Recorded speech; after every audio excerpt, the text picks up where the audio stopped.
warahmatullah. Melanjutkan bahasan kita di kesempatan bulan yang lalu, di mana pada kesempatan bulan yang lalu kita membahas masih seputar kaifiat dan sifat sholat ya.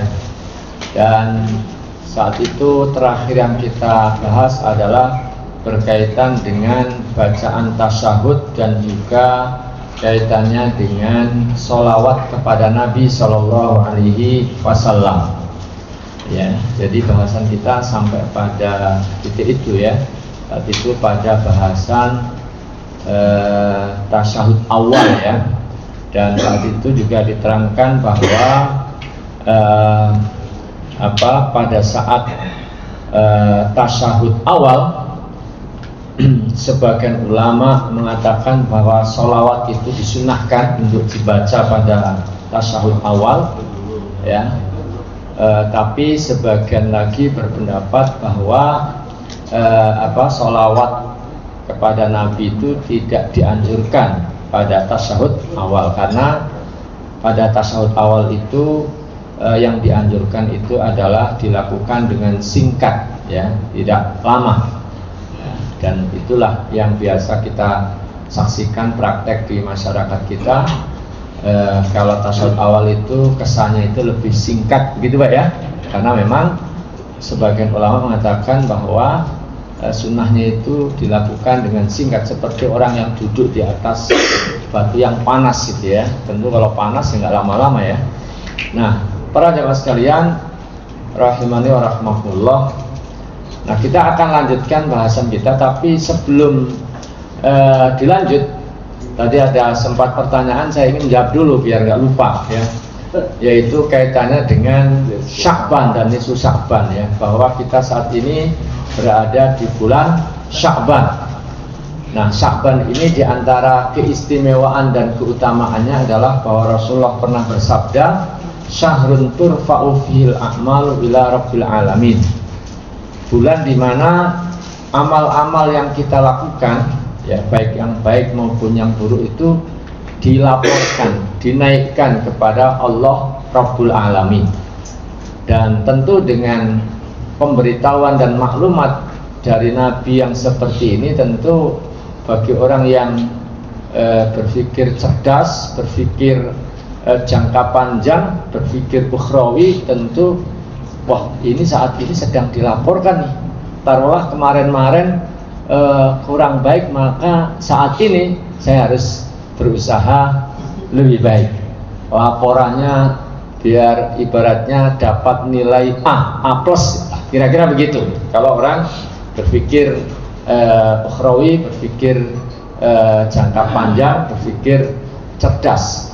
Para hadirin sekalian rahimani wa rahmakumullah.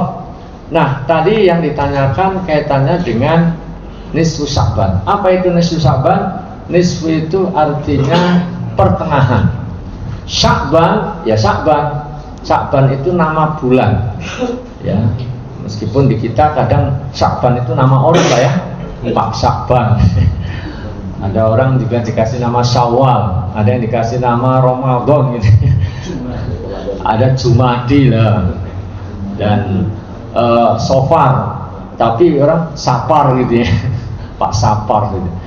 Nah, Sya'ban yang dimaksud di sini adalah nama bulan. Bulan yang terletak di antara dua bulan yang sangat istimewa, yaitu bulan Rajab, salah satu bulan haram, dan bulan Ramadan. Di tengah-tengah itu ada namanya bulan Sya'ban. Dan Rasulullah juga pernah menjelaskan saat bulan Sya'ban ini banyak orang yang ya dalam kelalaian.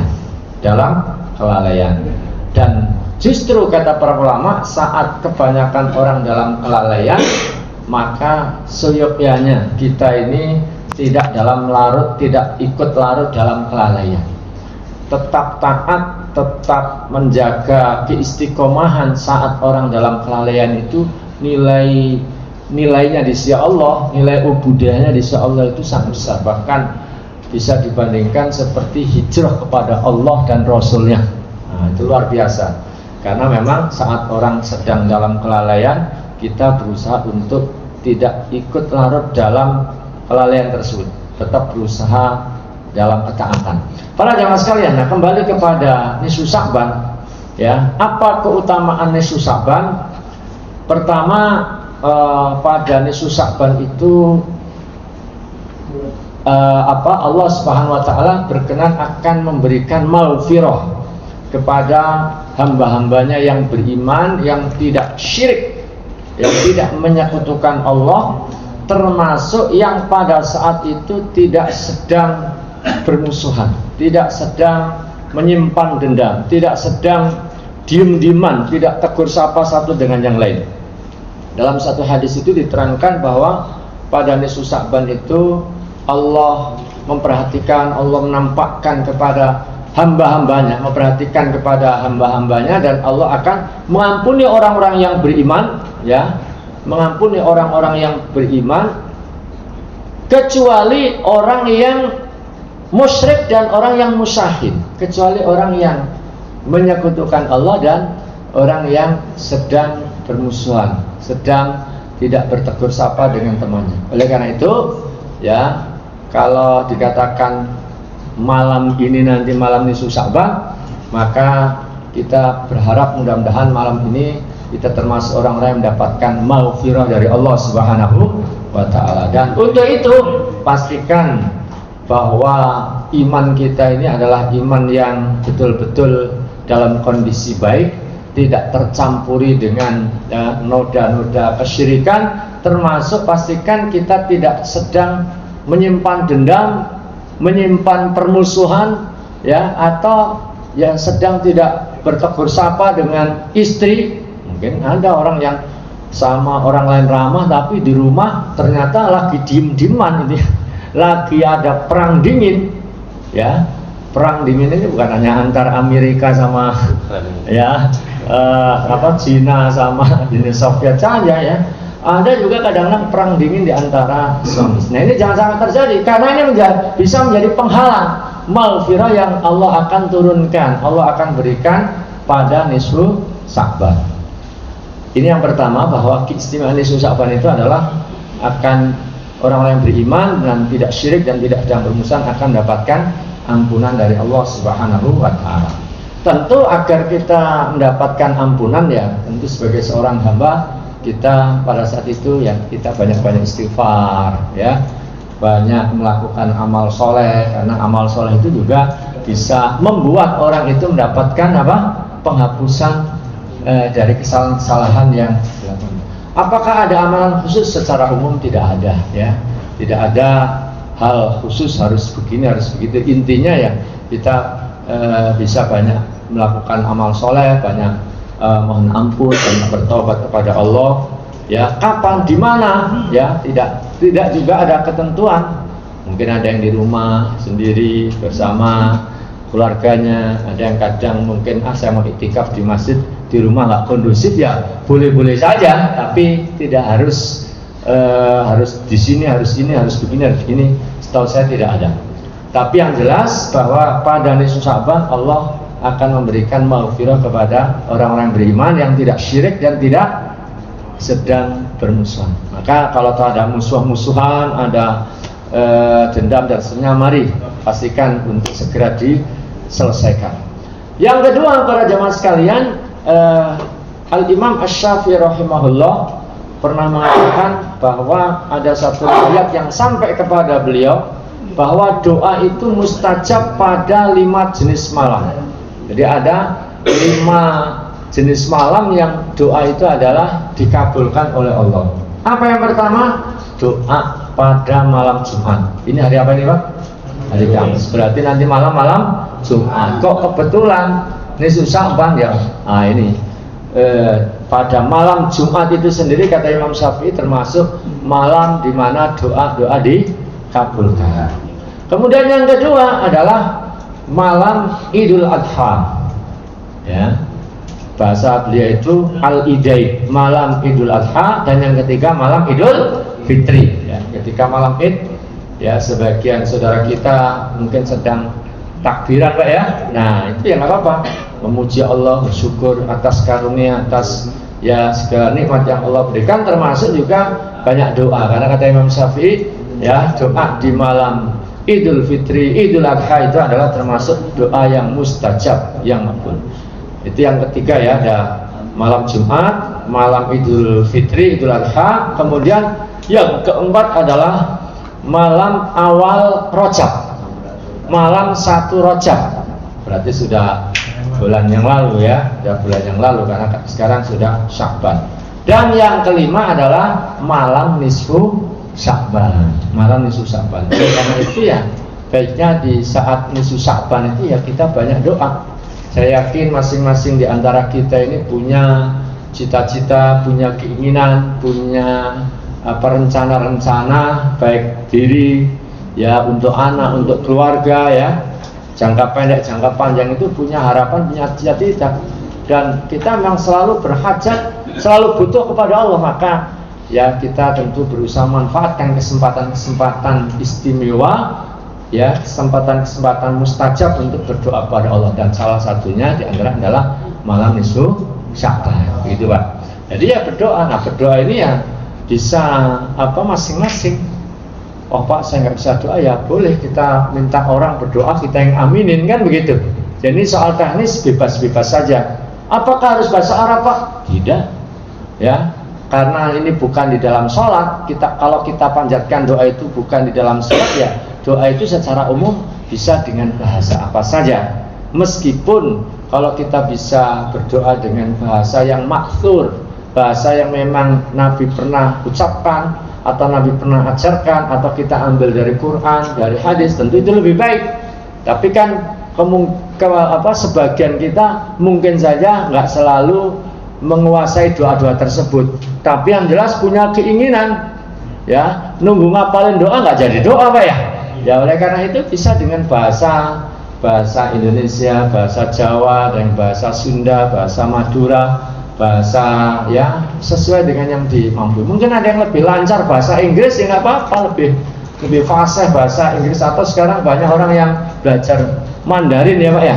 Nah ini nggak apa-apa, doa bahasa Mandarin ya, karena bukan di dalam sholat, boleh ya, kecuali kalau dalam sholat ya para ulama mengatakan ya hendaknya dengan atau harus dengan bahasa Arab, karena Rasulullah kalau sholat itu ya dengan bahasa Arab. Jadi begitu Pak ya, ini kaitannya dengan nisfu Sya'ban. Tapi juga sisi yang lain, bulan Sya'ban ini juga hendaknya kita jadikan sebagai ya kesempatan yang lebih awal kita untuk apa? Untuk mempersiapkan diri menghadapi Ramadan ya, untuk menyongsong Ramadan agar Ramadan kita lebih baik, lebih sukses ya, lebih berhasil dibandingkan pada Ramadan sebelumnya. Makanya ada seorang ulama itu memberikan satu analogi tentang bagaimana orang itu bisa panen raya di bulan Sya'ban, di bulan Ramadan, dalam pengertian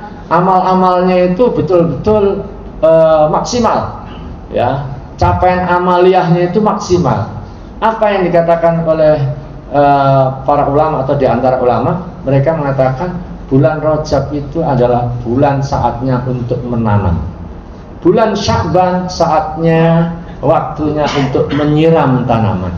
Dan bulan Ramadan adalah saat untuk memetik hasil, untuk memetik tanaman yang sudah disemai, yang sudah ditebar, disiram, dirawat, untuk kemudian bisa dipanen di bulan Ramadan. Bahasanya itu begini, Syahrul Rajab syahrun lizzar'i, bulan Rajab bulan untuk menanam. Wa Sya'ban syahrul saqyi lizzar'i, bulan Sya'ban adalah bulan untuk ya menanam, untuk menyiram tanaman. Wa Ramadan syahrul hasadiz zar'i, sedangkan bulan Ramadan adalah bulan untuk hasad, untuk memetik tanaman yang tadi disebar, yang disemai dan dirawat, disiram tadi.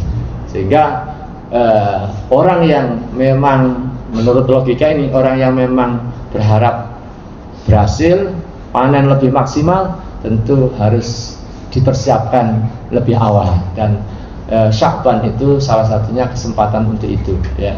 Karena itu diantara yang disunnahkan Nabi kalau kita bisa melakukannya adalah memperbanyak siam, memperbanyak puasa Sya'ban ya, sebagai bentuk latihan latihan untuk kita menyongsong kewajiban puasa di bulan Ramadan. Dan juga puasa sunnah Sya'ban itu oleh para ulama dianalogikan seperti kalau dalam sholat itu ada qobliyah, ada ba'diyah, maka puasa Ramadan juga ada qobliyahnya. Apa? Puasa Sya'ban. Nanti ba'diyahnya apa? Puasa Syawal. Nah, fungsinya apa? Qobliyah, ba'diyah atau puasa-puasa sunnah itu ya kurang lebih sama seperti dalam sholat sunnah. Ya, di samping meninggikan derajat, menghapuskan kesalahan, juga menambal kekurangan-kekurangan, menyulam yang bolong-bolong, yang kurang-kurang dari yang wajib yang kita lakukan. Para jemaah sekalian, saya kira itu jawaban saya dari pertanyaan beliau tentang ada apa dengan nisfu Sya'ban dan apa yang mesti dilakukan. Terkait dengan Sya'ban, ada lagi pertanyaan? Cukup? Cukup ya? Baik. Para jamaah sekalian, rahimani wa rahimakumullah.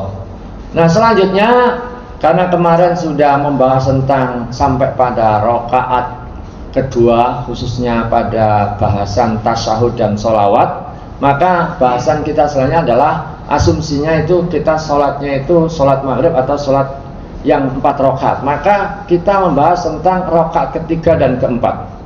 Ya. Kemudian bangkit ke rakaat ketiga disertai mengucapkan takbir. Dan seperti itu pula yang dilakukan bila ingin bangkit ke rakaat keempat, ya, rakaat 4, ya. Nah, para jamaah sekalian, saat bangkit ke rakaat ketiga itu sambil mengucapkan apa? Mengucapkan takbir. Karena ada orang bangkit itu bangkit aja, mulutnya nggak ada ucapan Allahu Akbarnya karena udah ngandelin imam, ya Pak ya. Ada orang makmum kalau imam sih pasti mengucapkan Allahu Akbar, tapi jamaah sebagiannya itu ya hanya gerakan saja, gerakan bangkit atau berdiri dari rakaat kedua ketiga. Mestinya sunnahnya apa? Disertai dengan ucapan takbir, ucapan Allahu Akbar, bahkan juga dianjurkan disertai dengan mengangkat kedua tangan, Pak. Karena ini rakaat dari rakaat kedua ke ketiga tadi itu disertai dengan mengangkat kedua tangan. Nah, ada juga yang takbir tapi nggak angkat tangan, Pak. Ya langsung aja dari posisi bangkit tadi itu terus tangannya langsung diletakkan di atas atau di dadanya tanpa disertai angkat tangan, padahal mestinya itu ya sambil berdiri itu Allahu Akbar itu sambil angkat tangan. Nah, angkat tangannya ini ya sama seperti ketika takbiratul ihram, sejajar dengan pundak atau sejajar dengan telinga. Nah, ini sebagian di antara kita nggak ada ucapan takbirnya, nggak ada angkat tangannya. Kalau toh angkat tangannya kadang itu sekedarnya aja sambil tangannya nekuk gini. Ada nggak Pak yang begitu ya? Jadi sampai separuh aja tangannya ya nggak begini. Mestinya ya tangannya ini ke atas ya gitu. Nah ini penting karena nilai sholat seseorang itu nanti ya sesempurna apa, semakin sempurna, semakin mendekati apa yang diajarkan oleh Nabi kepada kita ya kan semakin nilainya semakin besar. Para jemaah sekalian, nah kemudian apa setelah itu berdiri sambil ini bertumpu pada kedua tangan di lantai sebagaimana yang dilakukan ya ketika bangkit ke rakaat kedua. Jadi ketika berdiri itu kalau bisa bertumpu pada kedua tangan ya di lantai sebagaimana yang pernah sudah kita jelaskan ketika bangkit ke rakaat kedua. Berdirinya bertumpunya itu bisa dengan tangannya itu begini atau dikepel Pak ya, bisa begitu ya. Ini sudah pernah kita jelaskan. Jadi ketika mau bangkit itu bertumpu ya dengan kedua tangan di lantai ya, dengan tangannya begini ya, atau tangannya itu menggenggam. Nah, saat sudah pada posisi berdiri, apa yang dibaca? Membaca surah Al-Fatihah. Dan seperti yang sebelumnya diterangkan, pada saat membaca surah Al-Fatihah itu tidak usah diawali dengan ta'awudz ya. Umumnya atau mayoritas ulama itu mengatakan bahwa bacaan a'udzubillahi minasyaitonirrajim itu hanya dibaca pada rakaat pertama. Adapun rakaat kedua, ketiga, keempat ini cukup membaca basmalah saja. Maksudnya tidak usah diawali dengan ta'awudz tapi langsung basmalah saja.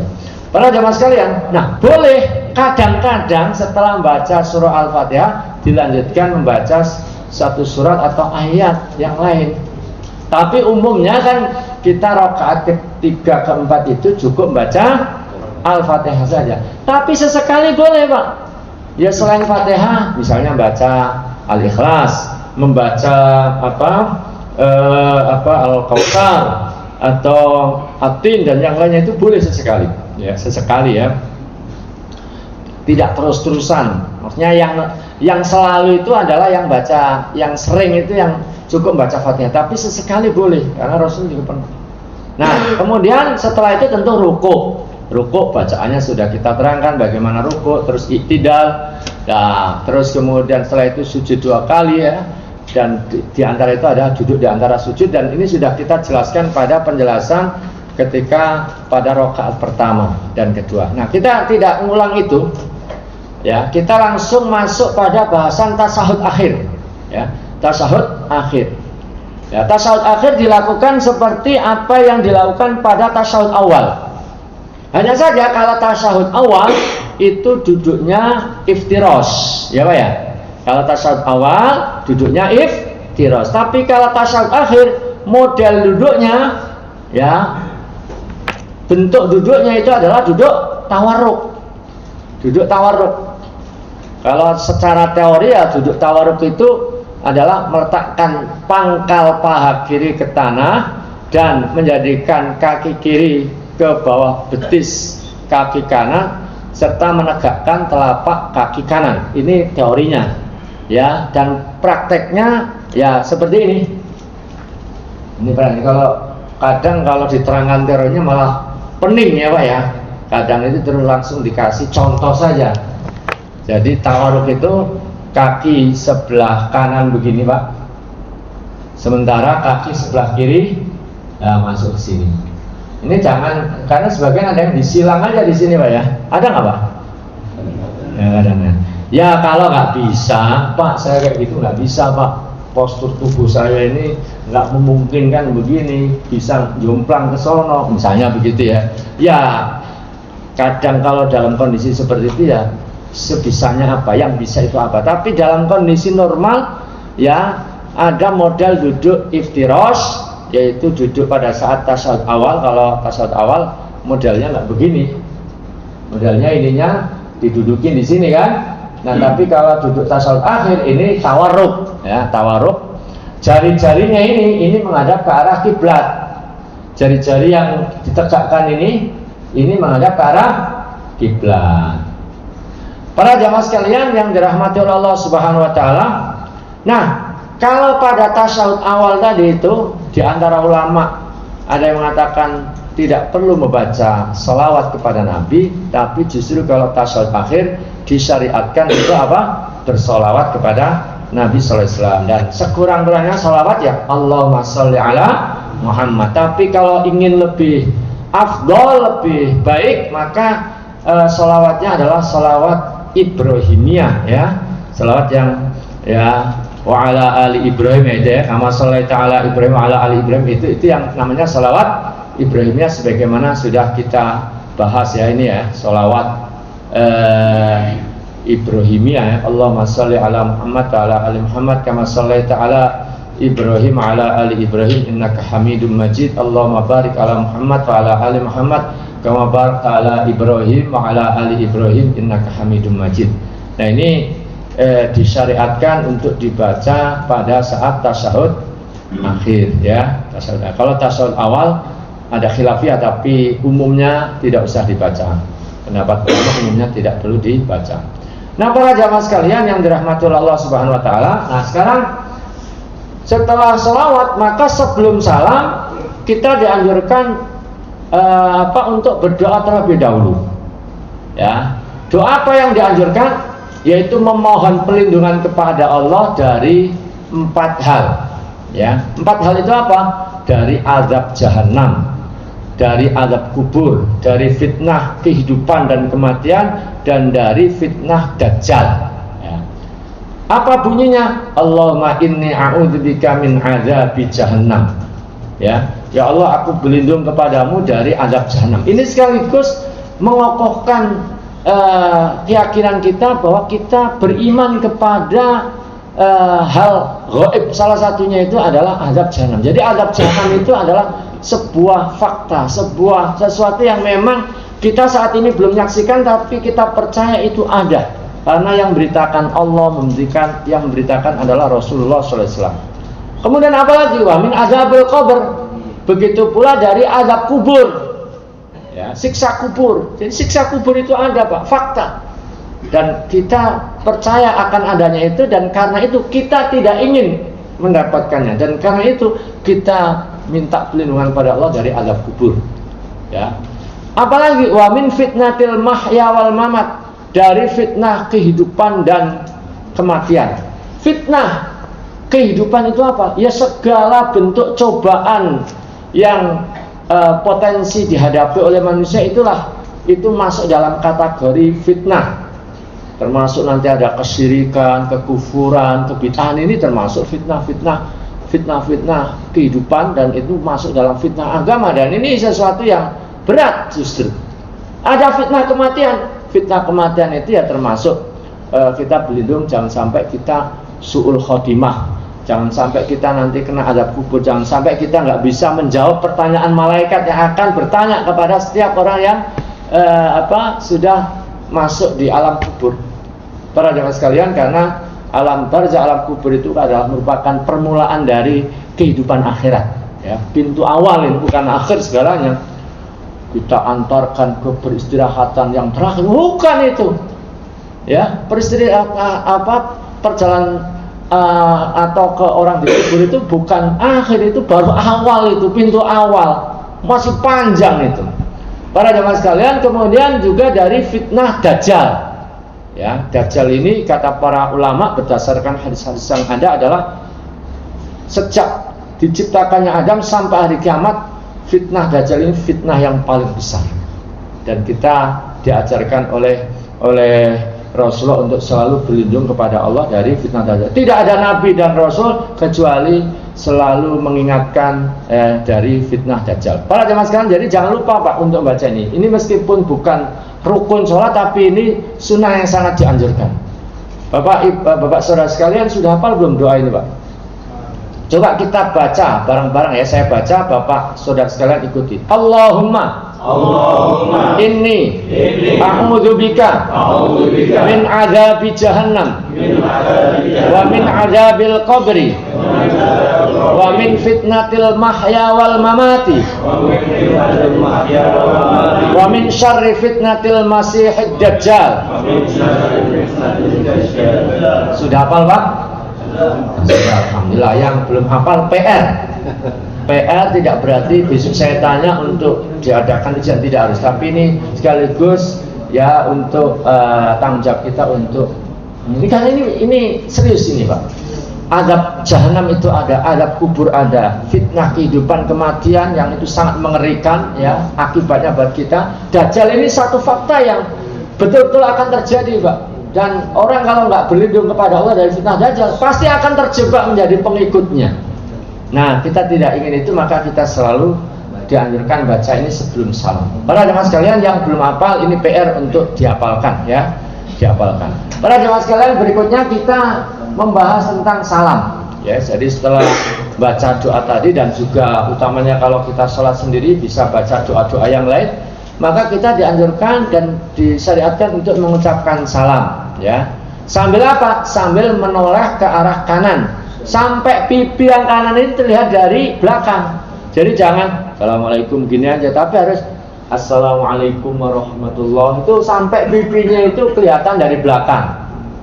Dan mengucapkan salam lagi sambil menoleh ke kiri sampai pipi kiri kelihatan dari belakang. Karena ada orang yang assalamualaikum gitu aja. Nah, mestinya assalamualaikum warahmatullahi, assalamualaikum warahmatullahi. Nah, kira-kira kirinya sudah kelihatan dari belakang. Nah, minimalnya assalamualaikum. Yang paling afdal assalamualaikum warahmatullahi. Ya, kalau warahmatullahi wabarakatuh ya boleh, tapi nggak afdal. Yang afdal itu sampai assalamualaikum warahmatullahi.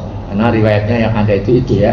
Saya mau bukakan rujukannya tapi waktunya nggak ini, tapi kesimpulannya begini. Jadi minimal sekurang-kurangnya assalamualaikum. Yang paling afdal assalamualaikum warahmatullah, ya, nggak perlu sampai warahmatullahi wabarakatuh, ya.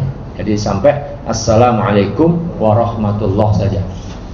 Para jemaah sekalian yang dirahmati Allah Subhanahu wa taala, nah para ulama menjelaskan bahwa salam yang pertama itu rukun. Jadi harus, karena penutup sholat kita, untuk menyudahi sholat kita itu dengan salam. Tapi untuk yang kedua itu sifatnya sunnah. Nah, hal yang perlu diperhatikan saat mengucapkan salam dan melawat tadi, kedua tangan tidak perlu ikut digerakkan ke kanan dan ke kiri. Ada yang assalamualaikum warahmatullah, assalamualaikum warahmatullah. Ada yang gitu, Pak? Nah, ini tidak disyariatkan. Nabi justru pernah menegur. Dan itu kenapa itu tangan kok kopat-kapit kayak buntutnya kuda gitu ya. Jadi nggak boleh. Nabi pernah menegur orang yang tangannya itu digerak-gerakkan seperti ekor kuda, ya. Nah, jadi oleh karena itu di kitab-kitab fikih, termasuk dalam kitab yang saya baca Sahih Sunnah, itu termasuk perkara yang dimakruhkan. Nggak membatalkan sih, tapi makruh, ya.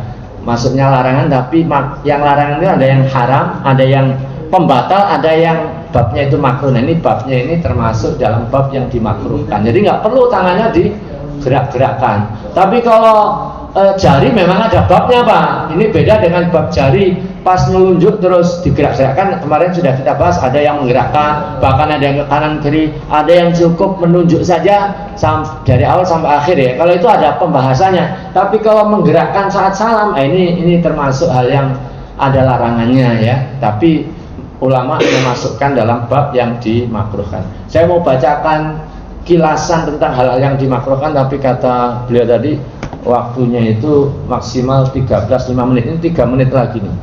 Para jamaah sekalian yang dirahmati oleh Allah Subhanahu wa taala. Nah, sekarang saya baca penjelasan Imam Nawawi. Imam Nawawi ini termasuk salah satu ulama besar dalam mazhab Syafi'i, ini menjelaskan tentang kalau kita salam itu niatnya apa. Nah, gitu kan. Niatnya apa? Nah, beliau menjelaskan kurang lebih begini. Bagi imam saat salam pertama, niat salamnya itu niat keluar dari sholat, niat menyudahi sholat tadi, ya. Terus memberi salam kepada yang sebelah kanan dan kepada para malaikat, dan salam kedua memberi salam kepada sebelah kiri dan kepada para malaikat. Ini kalau kita jadi imam, kata beliau. Sedangkan bagi makmum saat salam pertama niatnya itu niat keluar dari sholat, terus juga niat memberi salam kepada imam. Tapi ini meskipun diniatkan ini imam nggak perlu jawab, Pak, ya. Tadi imam pas salam juga nggak perlu dijawab sama. Terus yang kedua kepada para malaikat dan kepada para makmum yang berada di shaf, di belakang dan di depannya. Dan niat salam kedua memberi salam kepada para malaikat, kepada para makmum yang berada di sekitarnya. Jika imam berada di depannya, maka ia bisa berniat sesukanya. Adapun bagi munfarid, apa itu munfarid, Pak? Orang yang sholat sendiri, ya. Munfarid itu orang yang sholat sendirian, nggak berjamaah. Salam yang pertama niatnya keluar dari sholat dan memberi salam kepada para malaikat, dan salam kedua niat salam kepada para malaikat. Ini kata Imam Nawawi. Nah, jika hanya mencukupkan niat untuk keluar dari sholat saja, hukumnya boleh. Dan ini umumnya kita nggak punya pikiran untuk salam kepada siapa begitu, Pak, ya. Tapi niatnya ya untuk keluar atau mensudahi sholat tersebut, dan ini boleh. Tapi ada yang sampai merinci seperti yang tadi dijelaskan. Para jamaah sekalian yang dirahmati oleh Allah Subhanahu wa taala. Nah, bahasan selanjutnya sebenarnya adalah tentang zikir sesudah sholat. Ini waktunya buat sesi berikutnya. Sesi berikutnya aja, ya. Nanti berapa? Nah, karena waktunya sudah habis, barangkali dari penyampaian tadi ada pertanyaan-pertanyaan baik terkait dengan materi sholat ini, atau mungkin sebelumnya, ataupun mungkin kaitannya dengan bab Syakban tadi itu. Silahkan kalau ada pertanyaan, Pak. Boleh, Pak, langsung saja, silahkan. Ada pertanyaan? Boleh rotinya dimakan, Pak, kalau belum. Pak Atayatul ini apa coba? Ini kemarin sudah kita jelaskan Pak ya. Jadi terkait dengan ketika tasyahud ini ada di antara ulama memberikan penjelasan ya. Kalau menurut ulama-ulama Syafi'i memberikan isyarat itu dengan jari telunjuk satu kali saat ucapan illallah, asyhadu alla ilaha illallah. Nah ini umumnya kita karena kita ini mazhabnya Syafi'i ya pakai yang ini Pak. Saat tadinya itu menggenggam begini, nah saat mau menunjuk itu saat asyhadu alla ilaha illallah. Nah ini terkait dengan tauhid. Nah ini umumnya bapak ya, bapak-bapak itu rata-rata ini. Tapi di luar pendapat itu ada pendapat dari ulama Hanafiyah. Jadi mengangkat jari telunjuk itu saat nafinya. Jadi kalau Imam Syafi'i itu illallahnya, kalau ini asyhadu alla ya. Tohnya itu nafinya. Jadi asyhadu alla ilaha illallah, pada saat illallah justru diletakkan. Jadi ada yang pada saat Allah baru berdirikan ditunjukkan ya. Nah saat ini kembalikan diletakkan. Nah ini ada yang begitu juga Pak. Jadi macam-macam ini Pak urusan masalah ini. Nah menurut Malikiyah menggerakkan ke kanan dan ke kiri sampai selesai. Jadi kalau menurut ulama yang bermadzhab Maliki bukan ke bawah tapi kayak gini Pak, lebih ini lagi. Pernah nggak lihat kayak gini? Kayak gitu tuh Pak. Nah ini kayak gitu. Nah itu. Nah menurut ulama yang bermadzhab Hambali, Hanabilah, memberi syarat dengan jari telunjuk saat mengucapkan nama Allah. Jadi setiap nama lafaz Allah ya, itu menyebut nama Allah itu memberikan isyarat jari telunjuk ya sebagai isyarat tauhid dan tidak menggerakkan. Nah sebagian ulama menganjurkan menunjuk saja dari awal sampai akhir, nggak usah digerakin. Nah ini memang macam-macam Pak urusan begini nih. Jadi ya Bapak mungkin yang pakai yang pertama ini ya silahkan, tapi dengan mengetahui ini jadi nggak itu apa lagi nggak ini ya, nggak kagetan dengan berbagai macam fenomena soal jari telunjuk ini Pak. Begitu Pak. Begitu Pak ya. Asalkan jangan gini.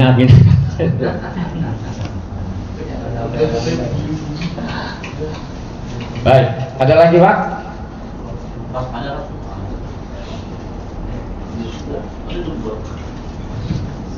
Cukup Pak? Oh ini kalau diem ini.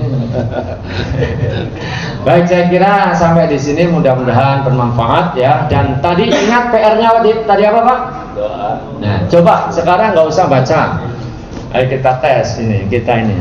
Allahumma ya. Allahumma inni a'udzubika min adzabi jahannam wa min adzabil qabri wa min fitnatil mahya wal mamati wa min syarri fitnatil masihid dajjal. Coba bareng 1 2 3. Allahumma inni a'udzubika min adzabi jahannam wa min adzabil qabri wa min fitnatil mahya wal mamati wa min syarri fitnatil masihid dajjal. Alhamdulillah kalau bareng-bareng hafal ini. Kalau sendiri-sendiri ya insya Allah juga ya, insya Allah ya. Yang belum hafal ini betul-betul dipesankan oleh para ulama untuk dihafal ya, karena ini masalah serius ini Pak ya. Ini kaitannya dengan kita ini kan beriman kepada perkara yang gaib. Nah ini termasuk perkara-perkara gaib. Jadi gaib ini bukan jin, genderuwo, kuntilanak ini ya. Ini ya termasuk mengimani adanya azab kubur, azab jahanam, ada termasuk dajjal, itu termasuk perkara gaib Pak. Karena diberitakan oleh Allah dan Rasulnya yang kita saat ini belum lihat, tapi itu nanti ada. Saya kira demikian Pak, mudah-mudahan manfaat. Kita akhiri dengan kafaratul majlis. Subhanakallahumma bihamdika asyhadu an la ilaha illa anta astaghfiruka wa atubu ilaik. Assalamualaikum warahmatullahi wabarakatuh.